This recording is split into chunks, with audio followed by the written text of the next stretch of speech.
Mais je me rappelle quand j'avais fait ma campagne dans le temps, j'avais été dans le coin du Grand Prix puis tout, puis j'avais de la misère à comprendre comment ça se fait, premièrement, que le rodéo allait bien, mais c'était le rodéo.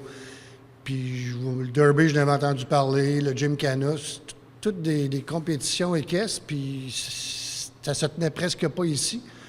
Pendant ce temps-là, on est probablement une des villes où il y a le plus de chevaux au pied carré. Je comprenais pas. Je m'étais promis comme maire qu'effectivement, je réussirais le tour de force, parce qu'il y a un conseil de ville quand même qui existe. Les 2 premières années ont été des années d'essayer de convaincre mes conseillers comme il faut. Aujourd'hui, ça va numéro 1.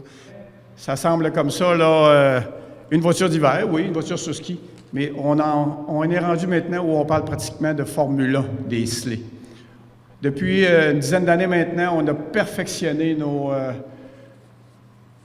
nos ajustements, je vous dirais, la construction de nos voitures, la façon que les meneurs nous ont rapporté, les expériences qu'ils ont. Alors, c'est ce qui nous permet de leur apporter des éléments où la seconde devient tellement importante pour eux.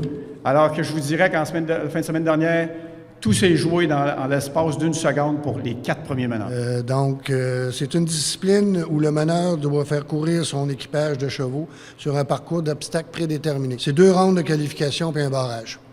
Donc, c'est très demandant. Comme je fais toujours un parallèle entre les deux. L'été, moi, l'année passée, vous vous rappelez, j'avais monté en arrière. Comptez pas sur moi pour l'hiver, je ne monterai pas. Et grosso modo, si on additionne toutes les inscriptions qu'on a dans une saison, c'est autour de 50 meneurs. La décision de prendre 24 meneurs en barrage ou en grande finale vient de l'Association des derbies d'athlètes du Québec, qui est l'organisme qui sanctionne nos événements.